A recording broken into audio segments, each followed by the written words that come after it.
अल्लाह, खुदा, ईश आदि नाम एक ही शक्ति के हैं। वो कैसा है, कहां है, कैसे मिलता है, किसने देखा है?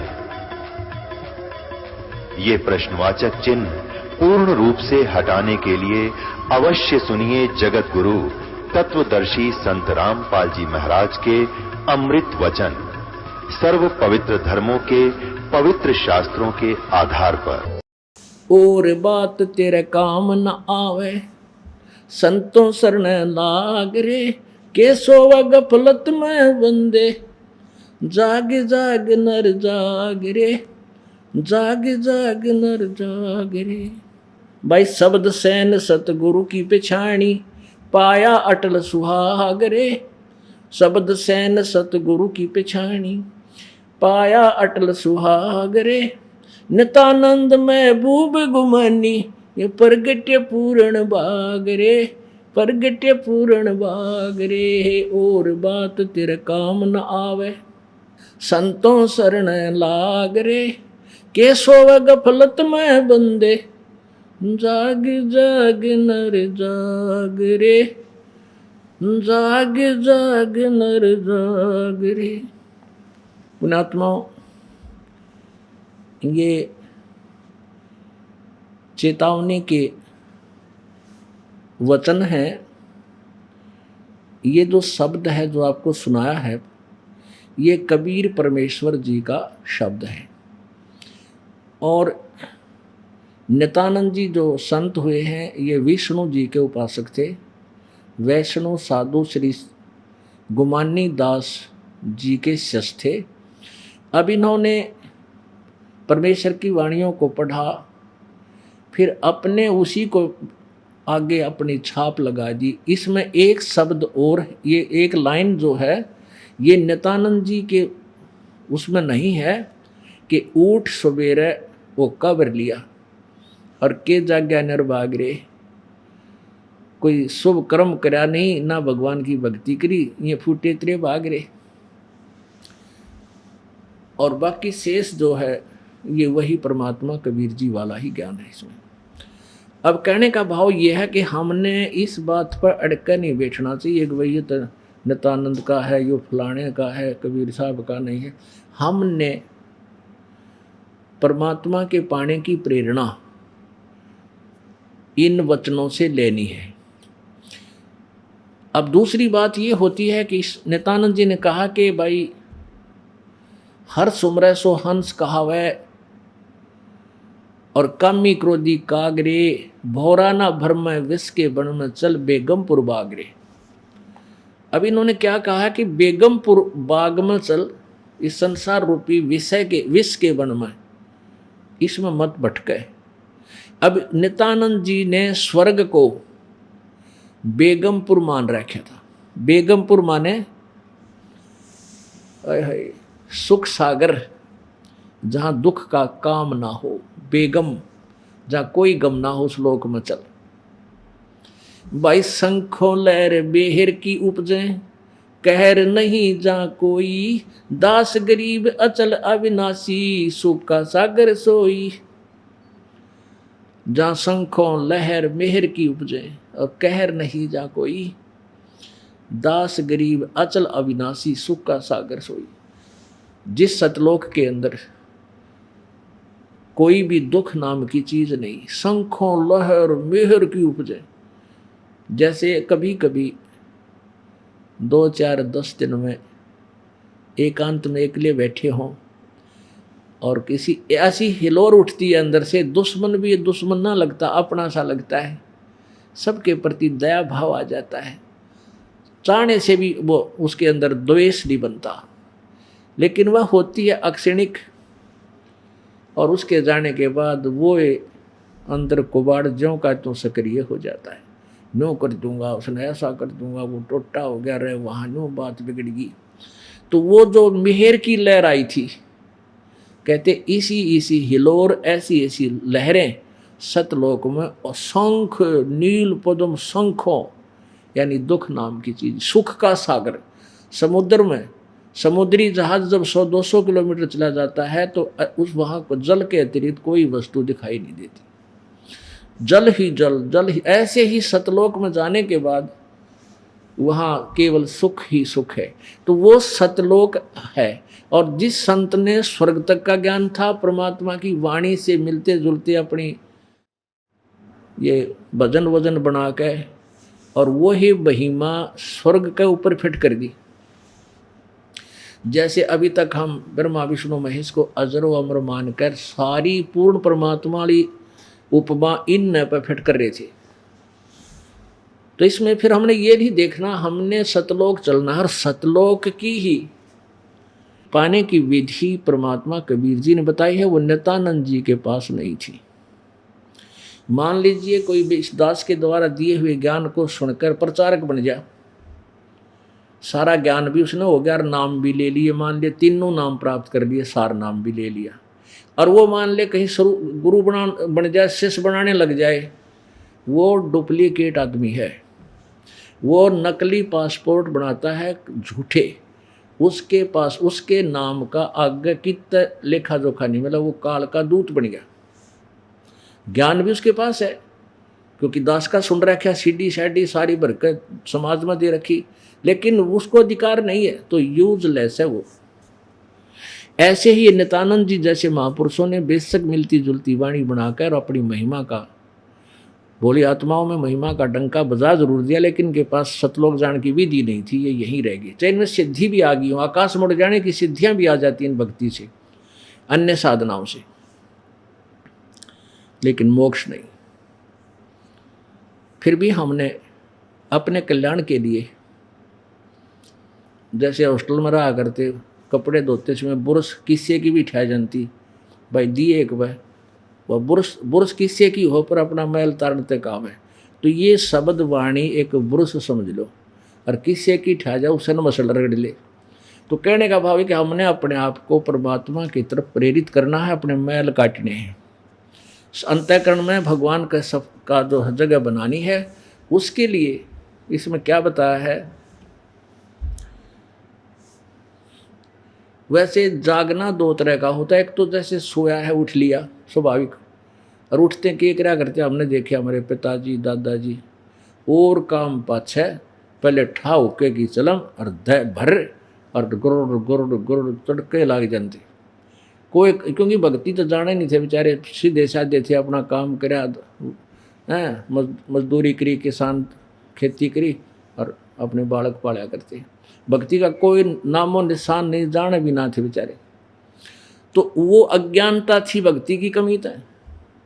तो उसके विषय में परमात्मा कहते तू जाग भी गया वक्त तो उठ लिया, और उठते हुक्का भर लिया, के जाग गया निर्भाग रे, इतना अच्छा और 2 घंटे सो लेंदा, कम से कम पाप तो ना करो, और कोई भगवान का भजन कराया ना, कोई नाम लिया ना, है ये फूटे तेरे भाग रे। फिर क्या बताते हैं, दूसरा जागना है कि जैसे अज्ञान अंधेरे की नींद में, मोह ममता की नींद में, अज्ञान अंधेरे में ये प्राणी सोया पड़ा है, और परमात्मा के प्यारे संत चौकीदार होकर के उनके द्वार खड़खड़ाते हैं, जागो रे जागो भाई, कदे चोरी ना हो जा। तो एक जागना ये है, जैसे आप जागेंगे, जो अभी तक जागे नहीं वो सोए पड़े हैं, कोई घूटी लावा है, कोई ताश खेल रहा है, कोई राजनीति में गप्पे मारे सारा दिन, कोई फिल्मा की बात बतलावे हैं क्या, और धंधे में उलझ पुलझ जा रहे, वो अभी सो रहे हैं, जागे को नहीं। और आप जागेंगे, आप जाग गए तो आपने धन बचा लिया, या पूंजी बच रही थी सांसों की, जीवन शेष था वो संभाल दिया आपने, और वो उस धन ने, श्वासों के धन ने बर्बाद करने लग रहे हैं, वो नाश करें अपना। अब यहां क्या बताते हैं, और बात तेरे काम न आवे, संतों शरण लाग रे, और के सोवे गफलत में बंदे, जाग जाग नर जाग। ये जागना अन्य है, ये जागना है उठ लिया, परमात्मा की तरफ प्रेरित हुआ। फिर क्या बताते हैं, इस तन सराय में जीव मुसाफिर करता रहे दिमाग रे, इस शरीर रूपी सरा में ये जीव एक मुसाफिर है, यात्री है, और ये कुछ समय के लिए जितना किराया भर के आया हुआ है, उतने समय तक ये महल तेरे पास रहेगा, ये कमरा रहेगा, ये कक्ष। और जिस दिन तेरा समय पूरा हो जाएगा उसी दिन एक श्वास भी आगे नहीं मिलेगा। चाहे किधर जंगल में जा रहा हो या कहीं पर भी हो, वहीं तेरा स्विच ऑफ हो जाएगा, कारण कुछ भी बने। तो क्या बताते हैं, इस तन सराय में जीव मुसाफिर और करता रहे दिमाग रे, न्यू कर दूंगा, ऐसे बना दूंगा, ऐसे कर दूंगा, और अपना पता नहीं कद टिकट कट जाए। आप देख रहे हो, प्रतिदिन देखते हम। कहते हैं युधिष्ठिर जी से जब वो 12 वर्ष के वनवास में जंगल में घूम रहे थे तो उसने उनको प्यास लगाई। तो पहले मर्यादा थी कि कोई भी सेवा करा करता, छोटा भाई करता था। ये 5 पांडव गए हुए थे। तो सबसे छोटा गया नकुल, कि मैं ऊपर चढ़ कर देखा पेड़ पर, बहुत दूरी पर एक तालाब था, वहां गया। तो जो ही वो मटका भरन लग गया घड़ा, उस जल से आकाशवाणी हुई कि भाई पहले मेरे प्रश्नों का उत्तर दे, तू पीछे घड़ा भरना। उसने कोई परवाह नहीं करी। उसने सोचा बांटन देन, तू भर पानी, चाल प्रश्न उत्तर दूंगा, इतने पैसे मर लेंगे सारे। तो वो उसी समय मृत्यु को प्राप्त हो गया। फिर सहदेव गया, फिर भीम गया, फिर अर्जुन गया, वह सारे मर गए। सब ने ऐसे ही किया, किसी ने परवाह नहीं की कि जो 2 भाई थे हमारे मर गए, पैसे और जल्दी ले चलो, उन औरों को तो बचा लो। इस दृष्टिकोण से वो चारों मर गए। जब वापस नहीं आए तो युधिष्ठिर ने सोचा भी क्या बात होगी, और प्यास बहुत जोर की लगी। उसने जाकर देखा भी ये तो चारों भाई प्यास तो मर गए, और मरूंगा मैं भी। और पाछे जो है द्रौपदी और मरेगी, वह वहां बैठी एक लिए। तो उसने सोचा पानी पी लूं और द्रौपदी के लिए ले चलता हूं। आकाशवाणी हुई कि मेरे प्रश्नों का उत्तर दीजिए, नहीं तो तेरे भाइयों जैसा तेरा हाल हो जाएगा। तो उसने दिखाई वो दिया नहीं, कहने लगे आकाशवाणी यक्ष बोल रहा था कि बोल तेरे क्या प्रश्न है। पहला प्रश्न क्या था कि इस संसार में सबसे बड़ा आश्चर्य की बात क्या है। युधिष्ठिर जी ने उत्तर दिया कि हम प्रतिदिन दुनिया को मरते देखते हैं पर अपने बारे में चिंता कभी नहीं करते, इससे बड़ा कोई आश्चर्य नहीं। तो पुण्यात्माओं, हम रोज मरते देखा किसी ने किसी को, पर अपना डर कती नहीं। हम तो नहीं सोचा ना अभी यूँ कर देंगे वो, अभी तो हम युवा हैं, हम नहीं मरेंगे। और वो कौन सा लाइसेंस बनवा के लाया था आज मैं मरूंगा, 1 सेकंड में पता भी ना चला कि तुम रहा। और बड़े बड़े मंत्री जिनको तुम बहुत बड़े आदमी मानते हो, जैसे मुख्यमंत्री आंध्र प्रदेश के, हेलीकॉप्टर के अंदर मृत्यु को प्राप्त हुई। 3 दिन तो उनकी शव का नहीं पता जंगल में कहाँ पड़ा है। पुणात्माओं, ये नहीं कहते कि वो बुरे हालत मरे ना, हम मनमान उसकी बुरे हालत मर जावा जब भक्ति ना करेंगे। तो कहने का भाव यह है कि एक मुख्यमंत्री की कितनी प्लान होगी, उसके दिमाग में कितनी ढेर सारी भविष्य की प्लान थी, 1 सेकंड में टिकट कट गई, कुछ भी ना हुआ। इन बातों से हम आपको प्रेरित करके इस नकली साजबाज से आपका मन हटाना चाहते हैं, ताकि तू भक्ति में ज्यादा लग जाओ आप जी, और वहां चलें जहां कभी मृत्यु होती नहीं। और यहां पिछले 4-5 वर्ष पहले की बात है, हरियाणा के 2 मंत्री अब शपथ ले, मेरे ख्याल में हफ्ता भी ना हुआ था उन्हें, एक हेलीकॉप्टर में दोनों मर गए। अब उन मंत्री जियों की कितनी अच्छी प्लान थी, भाई ऐसे ऐसे करूँगा, ऐसे करूँगा, जनता को खुश करूँगा, इसको इतना लाभ दे दूँगा, ऐसी प्रोग्रेस यानी विकास करूँगा। और 1 सेकंड में उसी हेलीकॉप्टर में जिसमें सवारी कर रहे थे उसी का शिकार हो गया, एक्सीडेंट हो गया। इन बातों को याद रखना है। हम उनको मरते देखते रह, अपना डर कती नहीं। मौत बेसारी बावड़े तन चाड़ा कर दिया कोने, तन माटी में मिल जागा जो आटे में नूने। अब हमने क्या सोच रखा कि बकोर भरूं। अब क्या, जैसे किसी का मृत्यु हो जाती है, आप जाते हो तो सभी ये कहते हैं भाई एक दिन सब ने मरना है, एक दिन सबकी मृत्यु होगी, सब ने जाना है। दूसरों को सांत्वना देने जाते हैं। हम ऊपरले से मन तक हैं, हृदय तो नहीं कहते एक दिन सब ने मरना है। जब हम हृदय तक वहां तक घी बन जा अपनी। एक समय एक भगत था, एक व्यक्ति एक संत के पास जाया करता, और संत जी पतले दुबले और ऐसे ही मायूस से रहा करते थे, और उनके पास वो थे अच्छे भक्ति युक्त, उनके वचन में शक्ति थी, लोगों को काफ़ी लाभ होता था, काफ़ी श्रद्धालु जाते थे। कोई ले जा भाई दूध का लोटा भर ले गया, कोई फलों का थैला भर ले गया, कोई 2 दर्जन केले, कोई 2 दर्जन अंगूर, वो 2 किलो अंगूर ऐसे ले जाते थे। तो संत जी के पास टोकरे भरे रहा करते, सेब संतरे फलों के, और वो आने वाले भक्तों को बांट देते थे प्रसाद रूप में। और दूध के भी ऐसे ही पात्र रखे होते, तो शाम को गर्म करके दूध भक्तों के आरती करके पिला देते।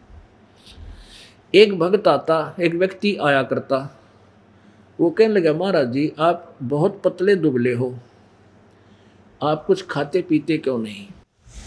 तो वो संत बोला भाई कोई ना बेटा आप ले प्रसाद जाओ। बोला महाराज जी खाया पिया करो, आप ला भाई मैंने कोई एक चिंता सतावे सारिया।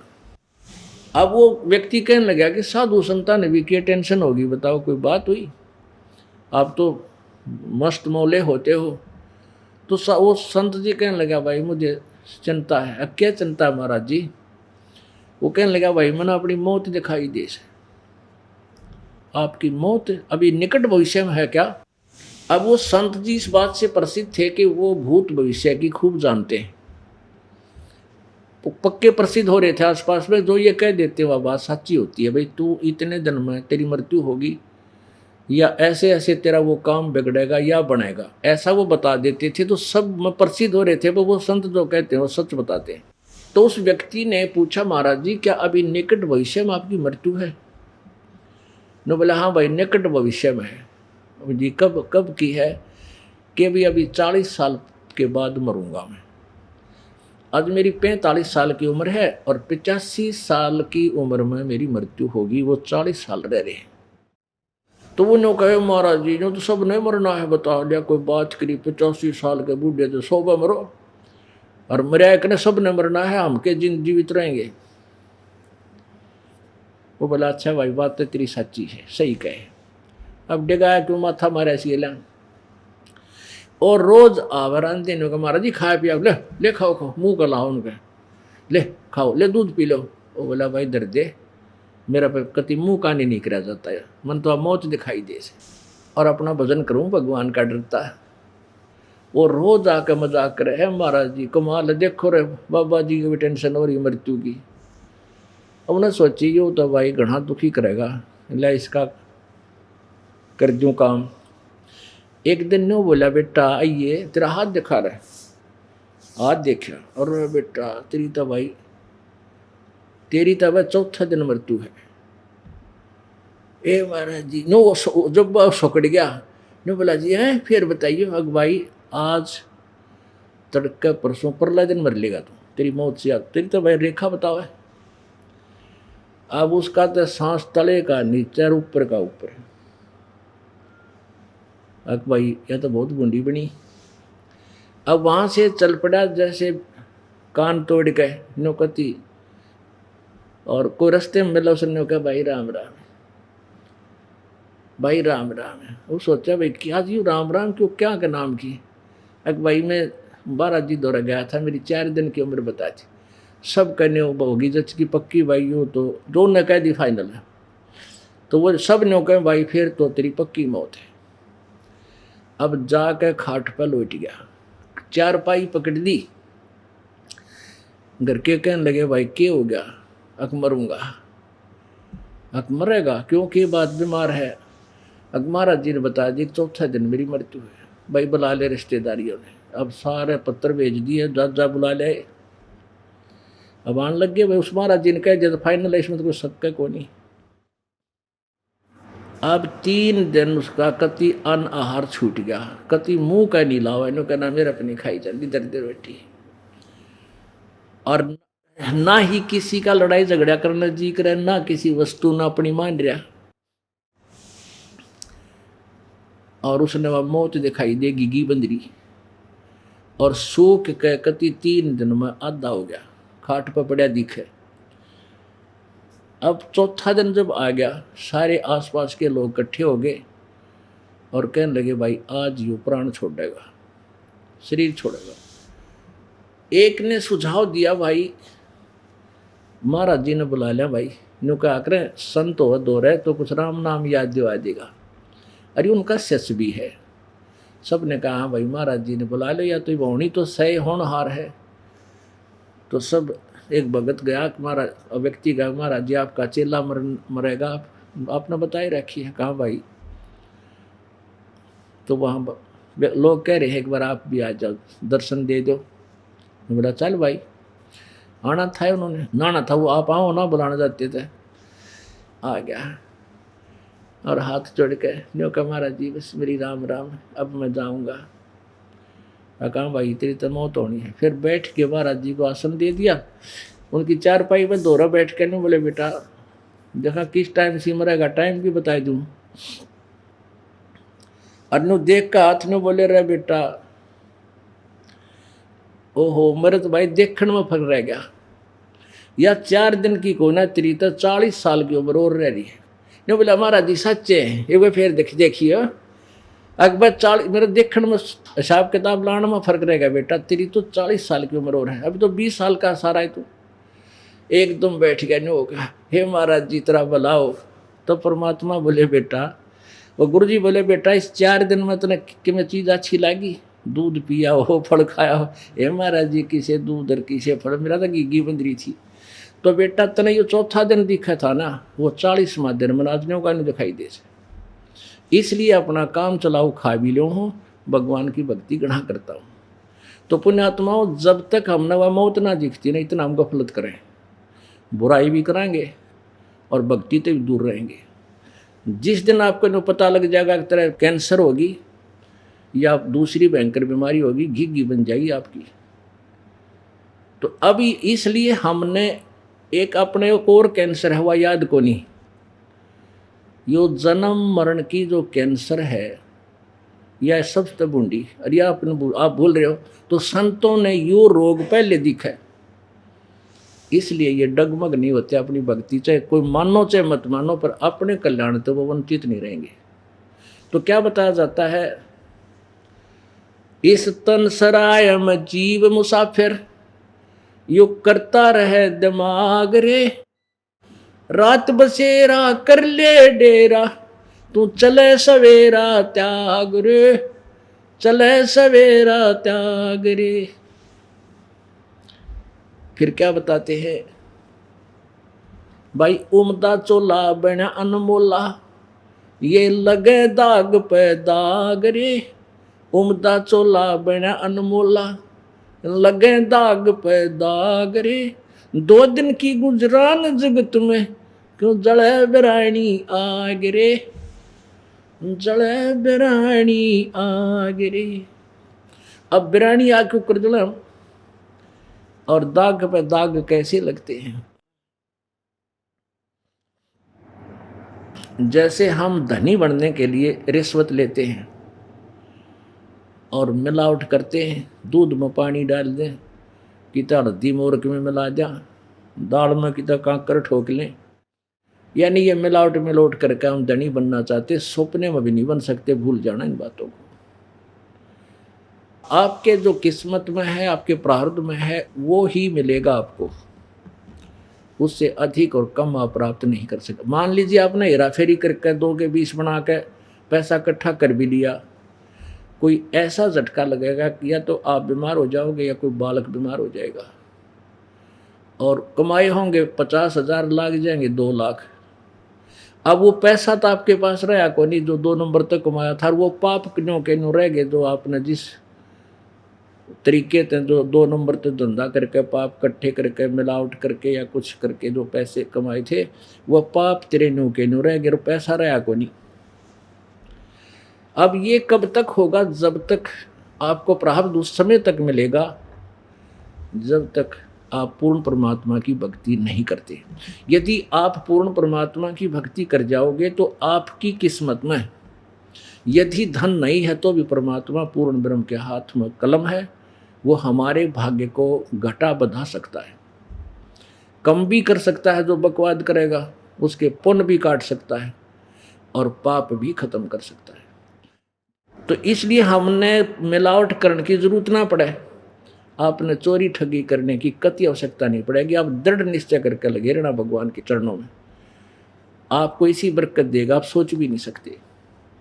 पाप तो बच गए और धन भी होगा, इतना धन दे देगा आप सोच नहीं सकते वो परमात्मा। लेकिन इस धन को पाकर के हम इतना धन भी ना दे मालिक कि आप परमात्मा से दूर हो जाओ, क्योंकि माया सबसे पहली दुश्मन है इस जीव की, या परमात्मा तो दूर जरूर करेगी। तो परमात्मा क्या करेंगे? बंदी छोड़ कबीर जी आपको ईसा माप तोल का धन देंगे, ना तो अपने हानि करे और काम भी आपका ठीक चले, घना बढ़िया चलेगा। अधिक इसलिए नहीं होने देंगे कि आप गफलत कर जाओगे। आप तो बालक हो, आपको पता नहीं, आप बेशक न सोचते हो कि ना मैं खराब ना करूं। जिसके पास माया आएगी उसकी दुर्गति पक्की होती है। तो परमात्मा आपको इतनी नहीं होने देगा जिससे आपकी भक्ति में बाधा बने, और इतना भी सुख ना चाहिए जिससे भगवान से दूर हो जाए। परमात्मा क्या कहते हैं? सुख के माथे से ला पड़ो, जो नाम हृदय से जावे, बलिहारी उस दुख के जो पल पल नाम रटावे। परमात्मा आप उदाहरण देते हैं हमारे को कि भगवान ऐसा सुख भी ना दे जिससे तेरी भूल पड़ जा, आग लगे ऐसे सुख है, और बलिहारी उस दुख के जो पल पल नाम रटावे, ऐसा दुख भी दिए राखियो परमात्मा, तेरी याद बड़ी रहे। तो हम परमात्मा आपको एक आधा बीच में यो थप्पड़ घुसा मारते रहेंगे ताकि आप सीधे रहे रहो, क्योंकि जिस सुख को हम सुख मानते हैं ये सुख को ना, और हम इसको सुख मान कर फूल जाते हैं। कोई राजा बन गया, मंत्री मुख्यमंत्री बन गया, फूला नहीं समाता, प्रधानमंत्री बन जाता, कहना है कि।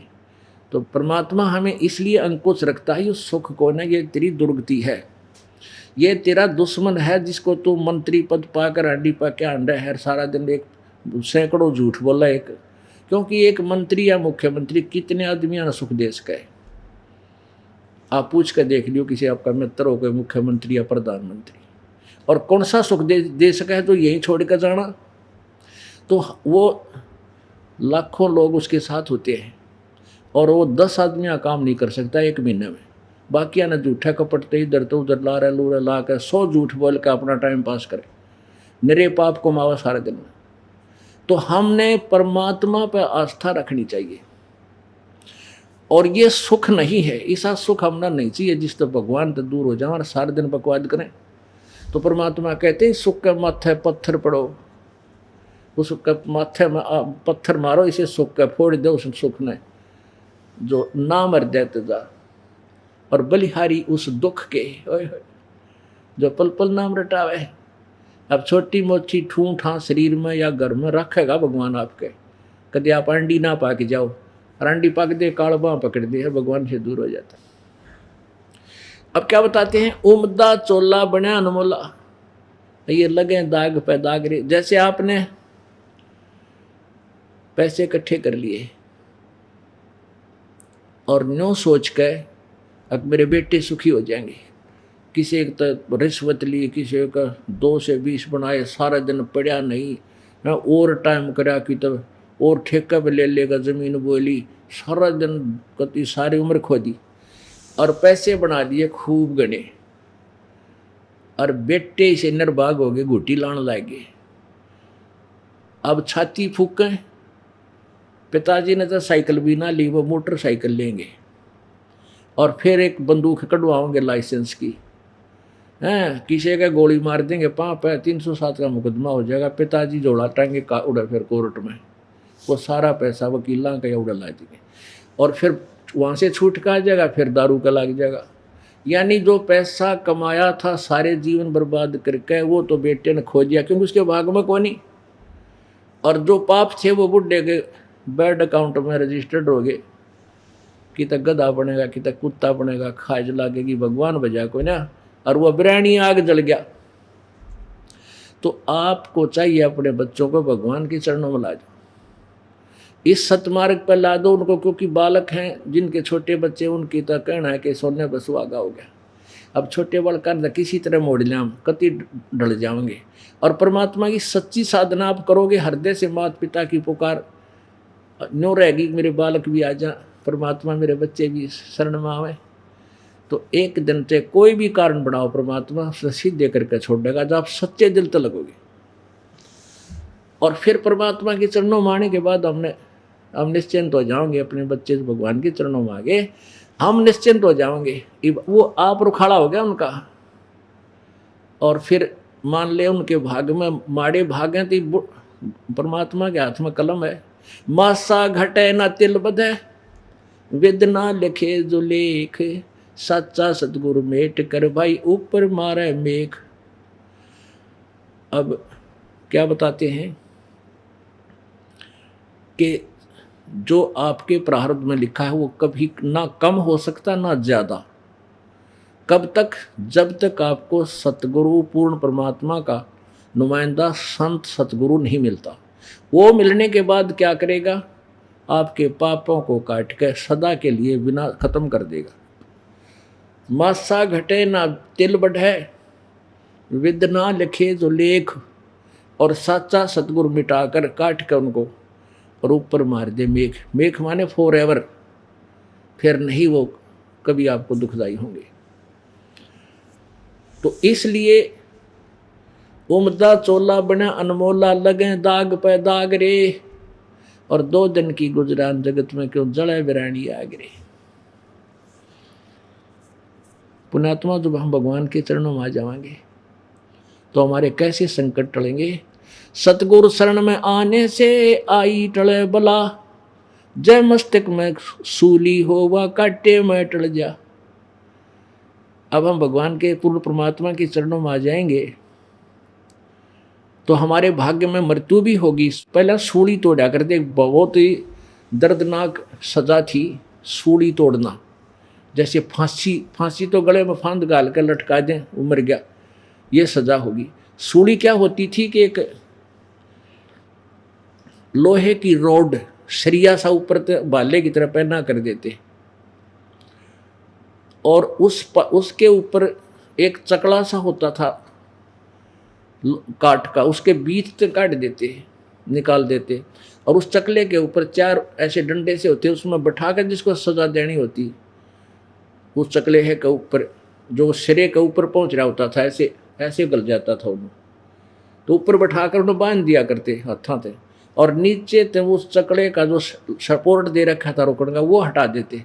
तो वो फिर उसके वजन से वो पूरा शरीर नीचे से जो शरीर उसके शरीर में प्रवेश होता था, और चिल्ला चिल्ला कर वो मरता था, और वो उसके ही वजन में धीरे धीरे धीरे धीरे वो सुराख सा, वो चक्कर सा नीचे नाव था काट का, और आर पार निकल कर शर्म का निकल कर भुगत का मरा करता हो। इसको सूली तोड़ना कहते थे, यानी मृत्यु समझो। तो परमात्मा क्या कहते हैं? सतगुरु शरण में आने से आई टड़ा बला, अर्जा भाग्य में सूड़ी हो वह काटे में टल जा।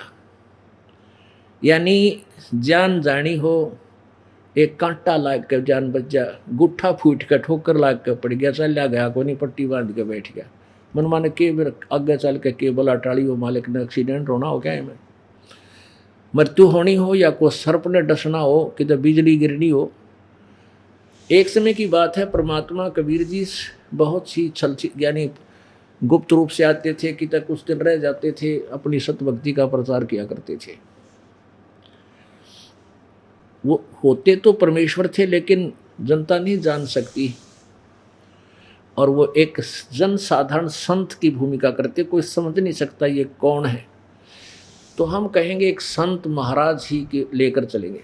वो क्या करते थे कि उसने प्रत्येक गांव में कहीं दूर दूर आश्रम से बना रखे थे। तो वो जिस गांव में उसने आश्रम बना रखा था वो गांव से लगभग 1 किलोमीटर की दूरी पर था। और वो संत जी जब आते थे, पहले छोटे गांव होया करते, 30-40 घर होया करते एक गांव में। वो क्या करते थे, 1 महीना एक गांव में एक आश्रम में रुक गए, 2 महीने रुक गए, फिर दूसरे आश्रम में चले जाते, 6 महीना फिर वापस आते। तो गांव वाले वो भगत जो थे वो क्या करते थे, महाराज जी का प्रतिदिन एक समय का भोजन, एक दिन का भोजन एक ही भगत परिवार खिलाया करता था। महाराज जी और उसके साथ जो 2-4 सेवक होते उन सब का भोजन। ऐसे वो अपना टर्न बांध लिया करते। एक दिन एक बहन का टर्न था और उनका दूध पाट गया, दूध फट गया। क्योंकि गुरु जी का एक दिन भोजन बनाना है तो बढ़िया भोजन बनावे, हलवा बनावे, खीर बनावे, बढ़िया सब्जी बनावे। तो उसने जब तक खीर ना बनावे तो हम ये सोचा करते महाराज जी का भोजन जची नहीं बात, दूध फट गया। और ऐसा समय हुआ करता, कोई दूध आसपास पड़ोस में कम में रहा करता। तो उसने सोचा कि एक पड़ोसन बहन है, विधवा थी वह, उसका बढ़िया भैंस का दूध था, बढ़िया दूध, भैंस ताजी ब्याई हुई थी।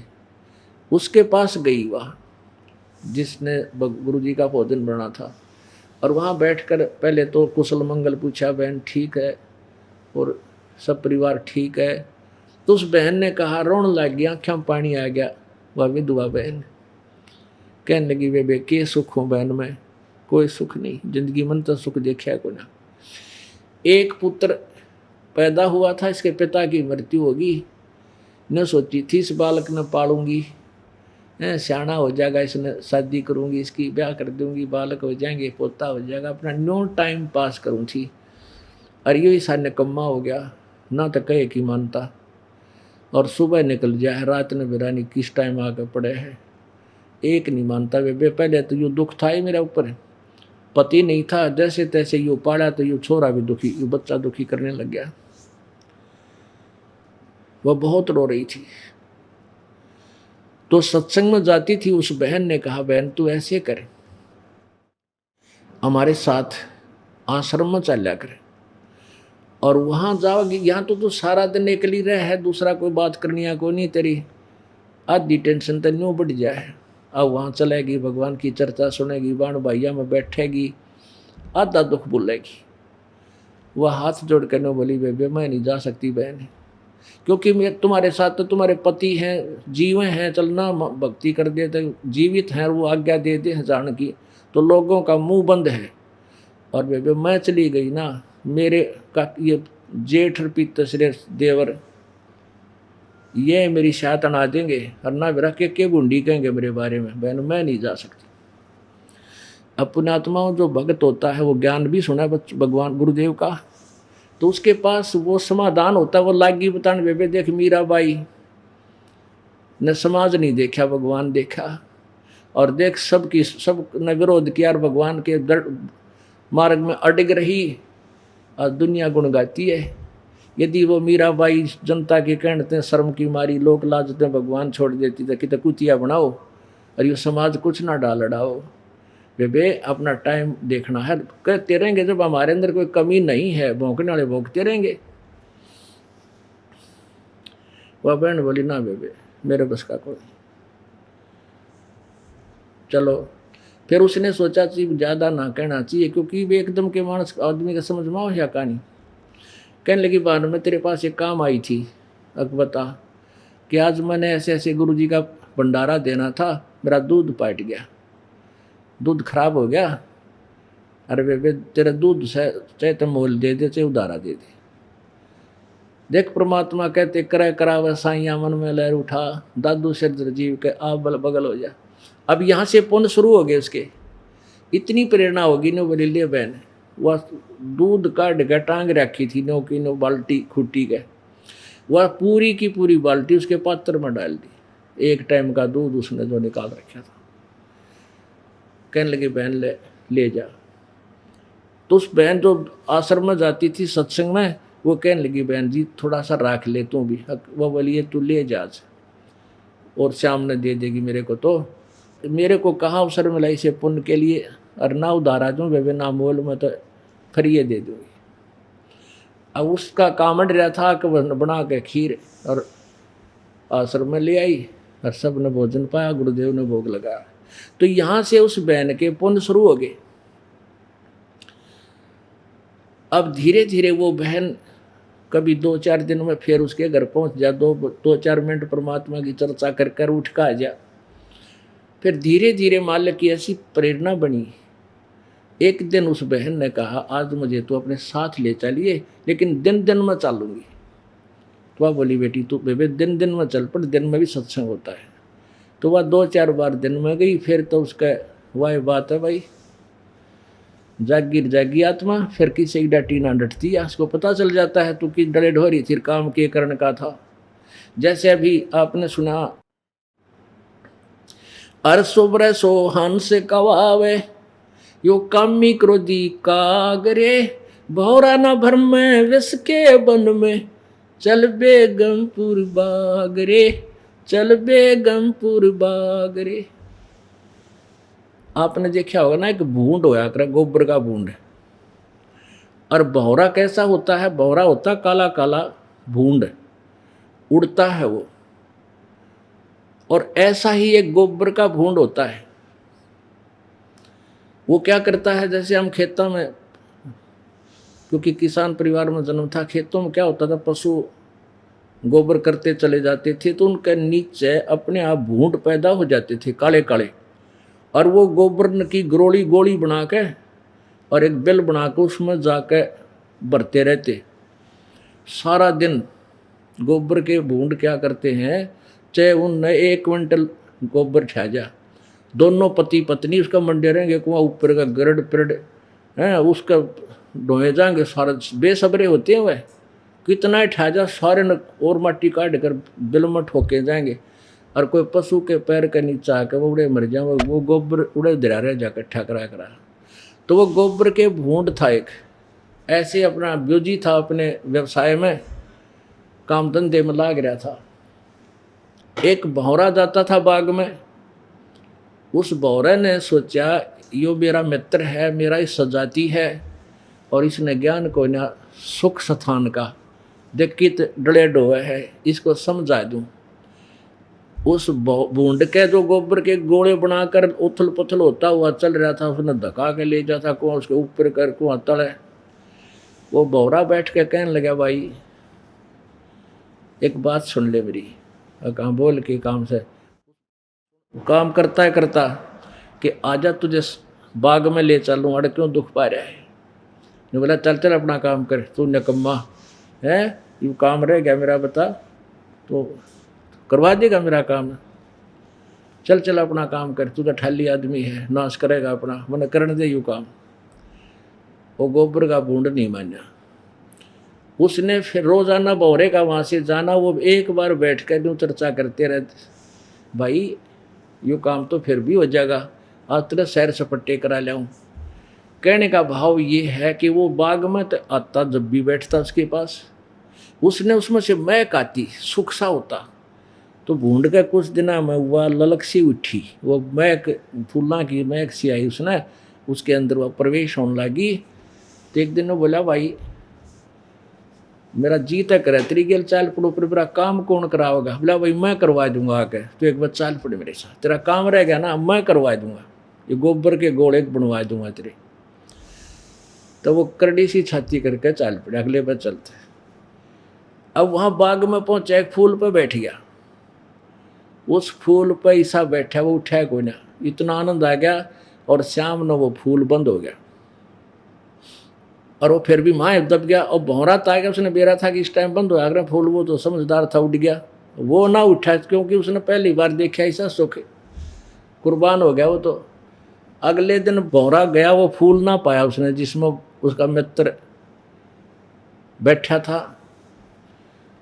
उसको भौरे को ये पता था कि सुबह माली आते हैं, फूल तोड़ ले जाते हैं और किताब पूजा में प्रयोग करते हैं। तो मंदिर के पास गया, मंदिर में वो फूल चढ़ाए, फिर पानी पूनी मारा, पूजा के बाद वो जल में बहा दिया। तो जल में बहते हुए फूल जा रहे थे और फिर सूर्य उदय हुआ तो फूल खिल गया और भगत जी फूल पर बैठा दरिया में घूमने लग गया। तब उसने कहा, अरे आजा भगत जी, तो मरेगा, उठ। तब वो बुलाया बाहर आया, कहने लगा, भाई वो बोल, आया के मजा? ने बोला, मजा के भाई, तोड़ पाट रहा था, मन तुम खाम खा जीवन खो दिया, मैं नहीं जाता ही बुढ़ा, मैं तो इस बाग में रहा करूँगा। कहने का भाव ये है पुण्यात्माओं, जब तक हमने सत्संग रूपी बाग के सुख का पता नहीं, हम उड़े गोबर के बूंद बने रहते हैं। वहाँ से बैंक बैलेंस बना दिया, नोन तो जोड़ दिया, कल टिकट कट गई, वो बैंक वो गोबर के गरोड़े अड़े रह गए। तो हमने परमात्मा पर विश्वास करना चाहिए। तो सत्संग में आने से फिर एक ऐसी उमंग उठती है, इतनी श्रद्धा बन जाती है, कार्य करने से मना नहीं किया परमात्मा ने। अब वो कार्य आपका आसान होगा क्योंकि परमात्मा की पावर का कनेक्शन मिल गया। पहले हमने क्या देखा था, हमारे दादाजी तो काटा करते सानी पशुओं की ऐसे ऐसे, यानी एक हाथ में तो पकड़ते, एक हाथ का इतना गंडासा होता था, वो फरसा न्यों काटा करते हैं। हमारे पिताजी के समय क्या हो गया कि ऐसे फेरन की वाह चक्कर था लायक वाह होगी, उसमें काफ़ी राहत मिली। अब वो ऐसे काटते थे और हमारी माता जी चक्की नो पीसा करती। हमारे समय में पावर का कनेक्शन मिल गया, चक्की दूसरी बटन दाबते कट कट कट कट करके डूंडा उठा दें। तो उस शक्ति वो है काम जो 2 घंटे में होया करता 10 मिनट में हो जाता, जो 6 घंटे में ना होता वो आध घंटे में हो जाता है। उस पावर के कारण, पावर से शक्ति से चलने होने लग गए हमारे काम। तो ऐसे ही जिन कामों को, जिन कार्यों को हम प्रारब्ध वाले कर्मों को अपने ही संस्कार से कर रहे थे, अब वो ही कार्य परमात्मा की पावर से कट कट कट कट होया करेंगे, यानी इतने सपेटते और घने होने लग जाएंगे, आपके सुख होंगे। इसलिए परमात्मा की पावर का हम तलाश करते थे, भगवान की शक्ति का सहयोग मिले, हमारे घर में सुखी हो, हमारा बरकत हो, हमारे रक्षा करे। एक दिन वो बहन सत्संग में जाने लगी तो उसने तो आनंद आ गया कि सारा दिन वो बैठी माखी मार दी या बूढ़ी मन में सोचनताएं फंसी रहती। फिर ज्ञान हो गया, भाई एक लेवा एक देवा दूतम और कोई किसी का पिता नहीं पूतम, रण संबंध जुड़ा एक ठाठा, अंश में सब 12 बाटा। तो नो दिल डाटन जोगा ज्ञान भी हो जाए आदमी को, आत्मा को।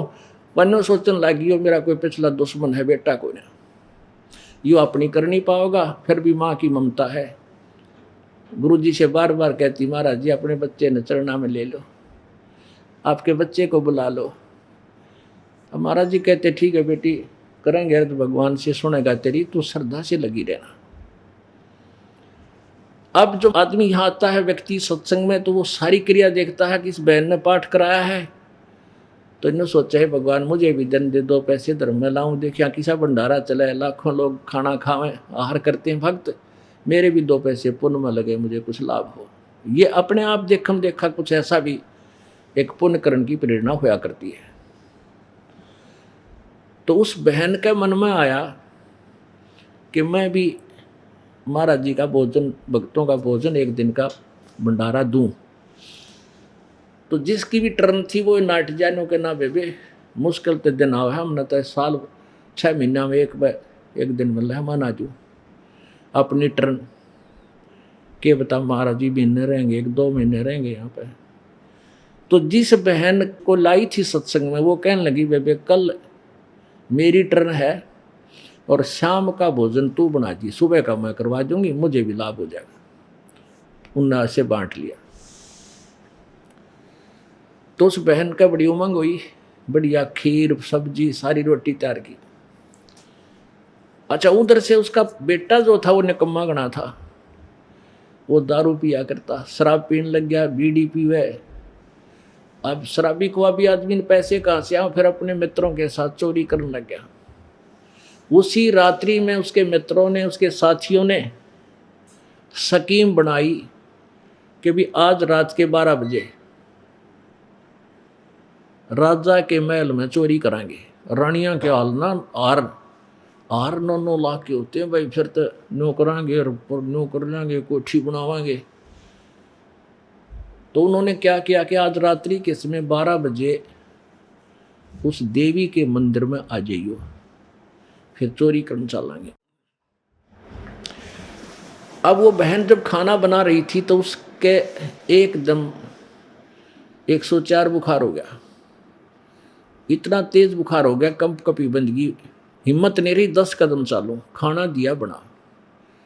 अब उसने सोची है भगवान, अब वह बहन भी जाली क्योंकि सब चली गई होंगे अपने अपना साथ, और मैं रह गई अकेली, अभी भोजन को कैसे पहुंचाऊं। उसको पता था बेटा हो तो रात में 12 बजे आओ, मैंने 11 बजे आवे, और कहे की मानता को ना।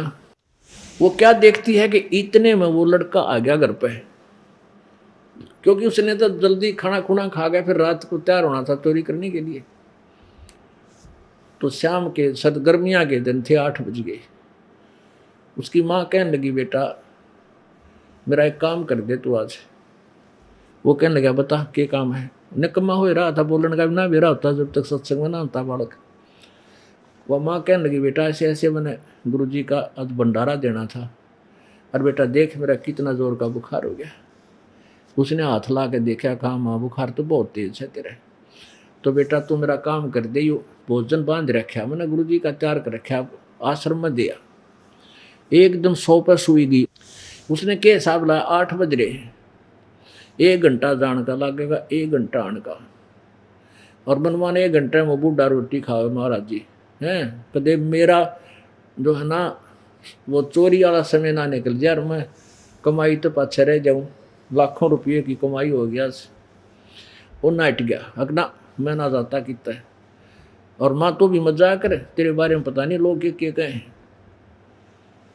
और जान गई कि जान का मेरा बकवाद करे, जाना नहीं चाहता मैं, न जा तो बूंदी 19-21 का ने बोली बेटा आज तेरे ताई फर्स्ट एंड फाइनल बताऊं, आज के बाद जिंदगी में काम नहीं कहूँगी, तो मेरा यो काम करते। ने बोला ना मैं ना जाता, रोटी दे बना। तो वह रोन लागी बैठ कर बूंदी तरिया, हे भगवान ऐसा बेटा किससे का मत दियो। यानी अपने लागी जैसे भी दुखते रोन बैठ के, तो उसने सोचा भी माँ की आत्मा दुख पाएगी, तो न फटाफट बाजा जाऊंगा और बाजा आऊँगा, फट दे खाना खुआ के क्या दिक्कत हो। तो वो मान गया, कहने का भाव ये। उसने कहा अगला माँ जल्दी दे, कहाँ रखा अकेले बेटा ही हो रहा, वह लेकर चल पड़ा। अब जो ही वो पहुंचा तो महाराज जी स्नान करने गए हुए थे शाम के समय। उसने पूछा महाराज जी कहाँ है तुम्हारा। अब वह माई रोज प्रार्थना करा करती बेबे जा करके, अग जी लड़का बहुत बिगड़ रहा है, नकम्मे बड़का में बैठे है, दारू पीवे बीड़ी पीवे, कहे की मानता नहीं, दुखिया वैसे हूँ मैं। तो जब वो लड़का रोटी लेके गया, भोजन महाराज का लेके गया, तो सबका खुशी हुई भक्तों के, भगवान ने बड़ी सुनी आज तो उस रामो का बेटा आ गया, ये परमात्मा बड़ी सुनी आज तो इस लड़का आ गया सत्संग में। तो पूछा भाई महाराज जी का भी स्नान करने जा रहे हैं, अभी आ जाते हैं। इतने में वो संत आ गए, ने बोला ले महाराज जी खाना खा लो जल्दी सी।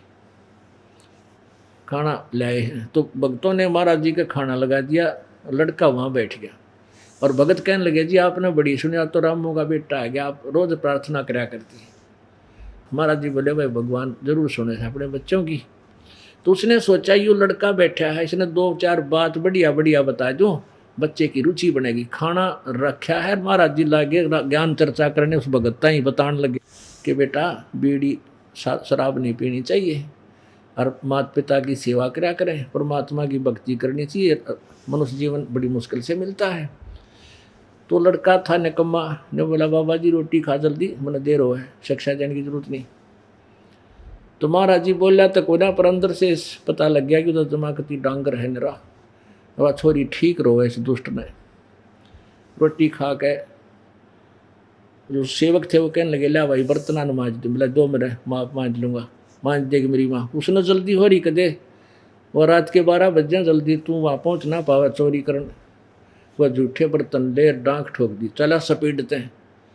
उस आधा किलोमीटर आया होगा आश्रम से, उसका पैर में कांटा चुभ गया, पूरी सूल अंदर फिट हो गया, टूट गई।